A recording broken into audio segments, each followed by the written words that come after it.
Assalamualaikum warahmatullahi wabarakatuh. Jumpa lagi dengan saya Widya Gusmida, di mana saat ini saya sedang mengikuti kegiatan PPG Daljab, di mana dalam kegiatan ini ada tugas yaitu tentang pembuatan video pembelajaran. Di sini saya mengambil mata pelajaran SKI kelas 5 MI. Berikut video pembelajaran yang saya buat.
Afifah ini gambar apa yang pertama?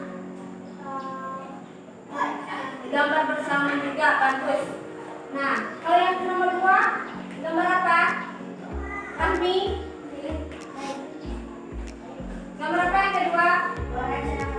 Iya, orang sedang bermaafkan, semuanya wajahnya gembira ya, bahagia ya. Iya, bahagia gambarnya ya. Nah, terus apa kaitannya dengan pelajaran kita hari ini? Yaitu pelajaran kita tentang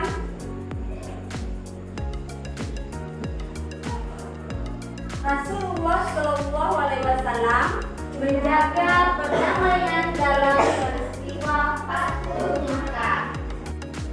Nah, lalu bagaimana Rasulullah Shallallahu Alaihi Wasallam menjaga perdamaian dalam peristiwa Fathu Makkah itu? Nah, caranya adalah dengan Rasulullah Shallallahu Alaihi Wasallam memaafkan penduduk Mekah. Jadi, setelah terjadinya peristiwa Fathu Makkah, semua penduduk Mekah atau kaum Quraisy dimaafkan oleh Rasulullah Shallallahu Alaihi Wasallam. Nah, jadi Rasulullah tidak menanamkan sikap dendam, tidak mau balas dendam. Sebenarnya bisa saja Rasulullah waktu itu balas dendam karena kota Mekah sudah dikuasai oleh kaum muslimin, tetapi Rasulullah tidak mau melakukan hal seperti itu. Malahan Rasulullah memaafkan semua penduduk Mekah yang jahat kepada kaum muslimin. Paham sampai itu, nak? Paham. Iya. Nah, baiklah. Jadi setelah terjadinya Fathu Makkah, Rasulullah dan rombongan kembali ke kota Mekah. Nah, sesampainya di kota Mekah, lalu Rasulullah memerintahkan sahabat untuk mendirikan sebuah tenda. Rasulullah mendirikan sebuah tenda di dekat makamnya Abu Thalib dan Sayyidah Khadijah. Nah, siapa yang tahu anak-anak ibu siapa itu Abu Thalib? Iya, pamannya Nabi Muhammad Shallallahu Alaihi Wasallam. Kalau Sayyidah Khadijah siapa, nak? Istrinya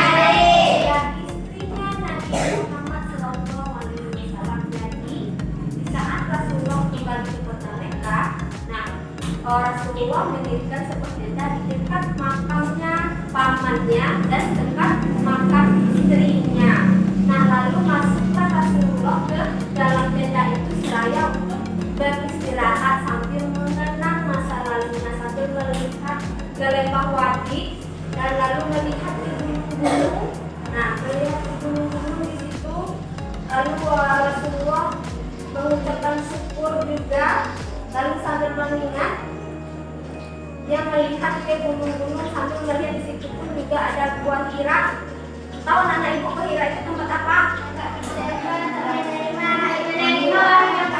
Iya, bagus. Itu Gua Hira itu adalah tempat menerima wahyu Rasulullah Shallallahu Alaihi Wasallam pertama kalinya. Nah, lalu Rasulullah pun mengingat masa lalunya di saat begitu kejamnya kaum Quraisy, di saat beliau diusir, dicaci, dihina, diusir, malahan dipisahkan dari keluarganya, dan kekejamannya kepada kaum muslimin lainnya, semuanya diingat oleh Rasulullah.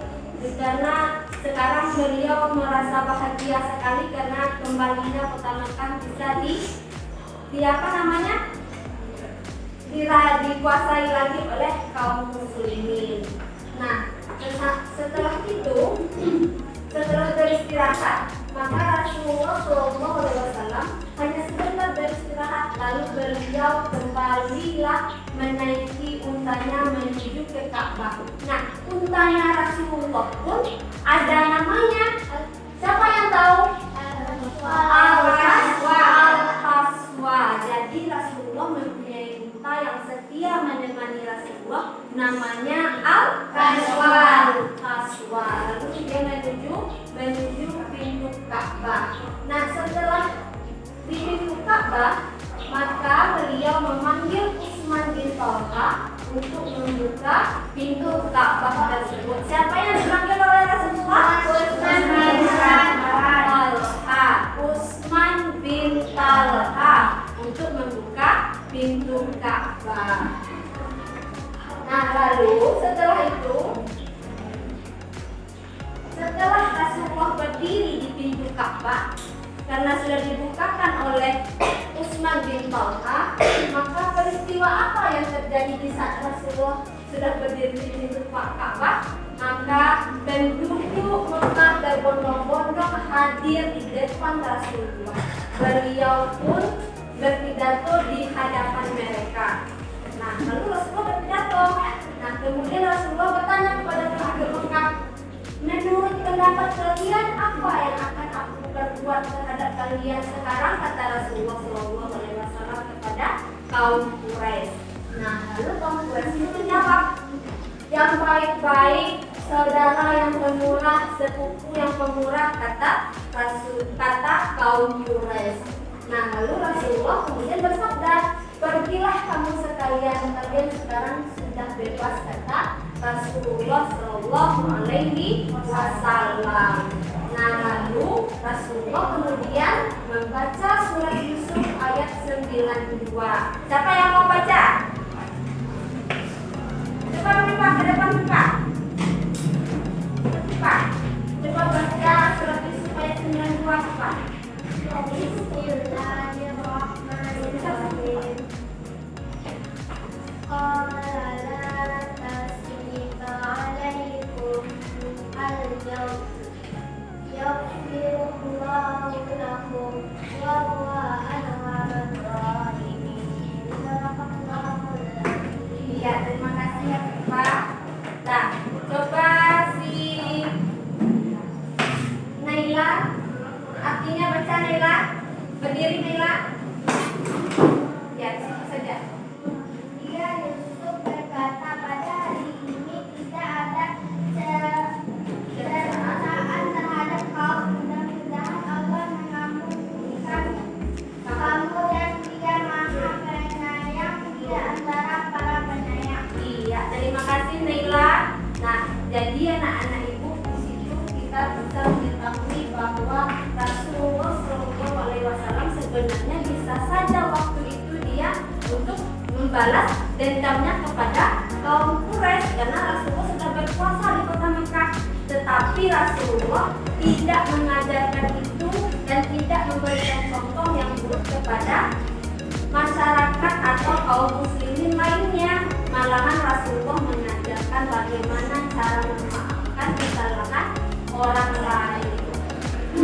Nah, jadi anak-anakku, dengan sabda Rasulullah SAW tersebut, maka seluruh penduduk Mekah mendapatkan pengampunan umum dari Rasulullah dan bersama kaum muslimin lainnya. Nah, Rasulullah SAW bersikap santun dengan memaafkan kesalahan penduduk Mekah di masa lalu. Lalu Rasulullah SAW bukanlah manusia yang mengenal permusuhan, tetapi melainkan Rasulullah menunjukkan kepada seluruh dunia sikap memaafkan setelah mendapatkan kemenangan.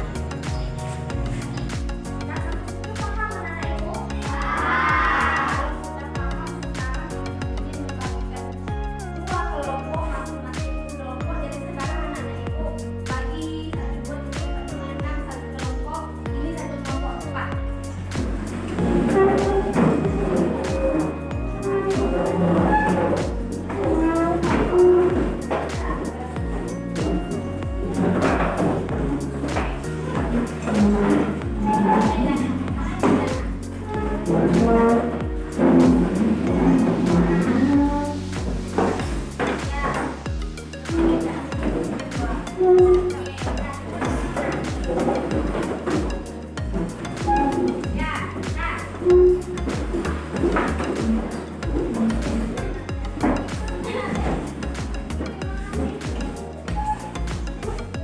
Nah, baiklah, sekarang sudah dibagi dua kelompok. Nah, tugas anak-anak ibu hari ini adalah tugas yang pertama. Tolong diskusikan kelompok 1. Ini kelompok 2, diskusikan kelompok 2. Silakan dikerjakan.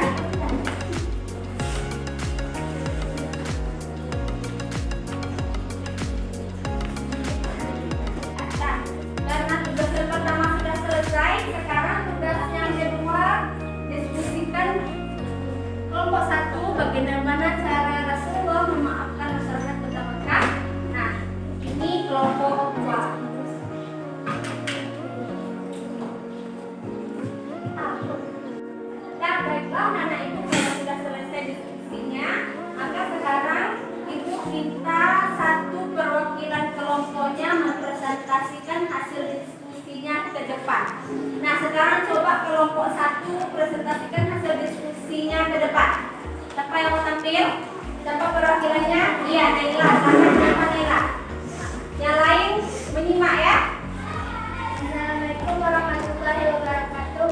Waalaikumsalam warahmatullahi wabarakatuh. Baiklah, kami akan mencoba mempresentasikan hasil diskusi kami. Secara Rasulullah memaafkan masyarakat Kota Mekah setelah Fatwa adalah bersikap santun, memaafkannya, melupakan kesalahan masa lalu dan mereka pengampunan. Kalau dikaitkan dengan kehidupan sehari-hari, kita tidak perlu bermusuhan. Kalau ada orang yang menyakiti kita, kita harus memaafkannya. Terima kasih. Wassalamualaikum warahmatullahi wabarakatuh. Iya, waalaikumsalam warahmatullahi wabarakatuh. Nah, sekarang coba hasil diskusi kelompok 2 kita dengarkan lagi. Silakan kelompok 2 ya. Sini. Depan. Nah, bagaimana pendapat kelompok 2? Kita dengarkan sama-sama. Assalamualaikum warahmatullahi wabarakatuh. Sini nak. Waalaikumsalam warahmatullahi wabarakatuh. Baiklah, kami akan mencoba mempresentasikan hasil diskusi kami. Cara Rasulullah Shallallahu Alaihi Wasallam memaafkan masyarakat Kota Mekah setelah Fatwa adalah memaafkan mereka, menerimanya sebagai saudara yang masuk Islam dan menjadikan kemakmuran. Kalau dikaitkan dengan kehidupan sehari-hari, kita tidak boleh saling membenci sesama manusia, harus saling menyayangi dan tidak boleh menjengkel. Terima kasih. Wassalamualaikum warahmatullahi wabarakatuh. Waalaikumsalam warahmatullahi wabarakatuh. Nah, bukan untuk kelompok 2 ya, bagus.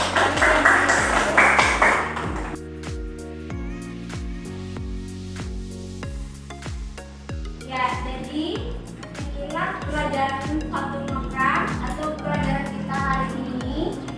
Nah, jadi peristiwa Fathul Makkah itu memberikan keteladanan Rasulullah Shallallahu Alaihi Wasallam dalam menjaga perdamaian. Nah, Rasulullah bukanlah manusia yang mengenal permusuhan atau yang akan melakukan permusuhan di kalangan umat manusia, tetapi Rasulullah menunjukkan kepada seluruh dunia sikap memaafkan setelah memperoleh kemenangan. Jadi ibu minta kepada anak-anak ibu atau berharap semoga anak-anak ibu bisa memperdomani sikap Rasulullah Shallallahu Alaihi Wasallam dalam kehidupan sehari-hari.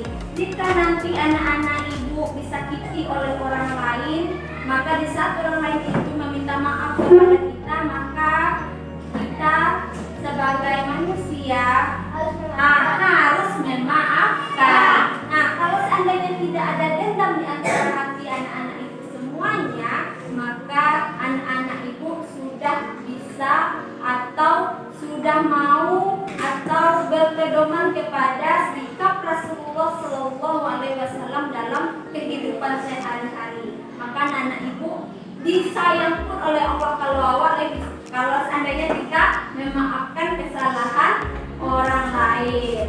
Ya, dan baiklah. Untuk terakhir pelajaran kita hari ini ada satu tugas pribadi anak-anak ibu. Ini semuanya harus dikerjakan karena waktu kita masih ada sedikit. Nah, sebelum ibu tutup, jadi ini tugasnya. Silahkan kerjakan. Kalau seandainya anak-anak ibu paham sama pelajaran hari ini, maka anak-anak ibu bisa menjawab soal-soal yang kita berikan.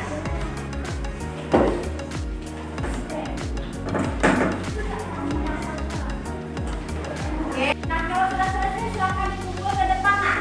Nah, tadi itu dari sini, nak. Keluar. Iya, bagus. Iya, bagus.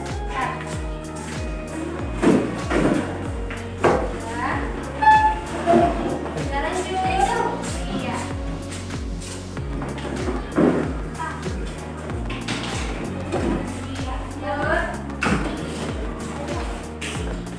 Ya, bagus sekali.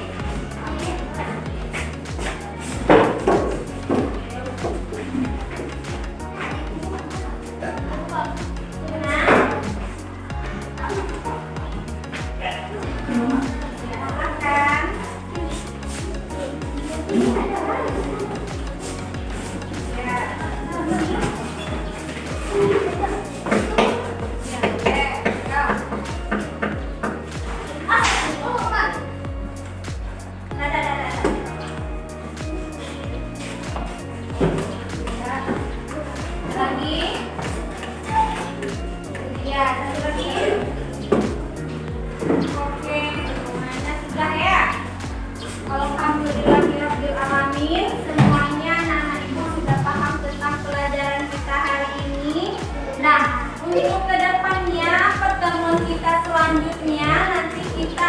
membahas tentang Rasulullah Shallallahu Alaihi Wasallam membersihkan berhala di Ka'bah. Iya, itu yang akan kita bahas. Nah, bagaimana ceritanya?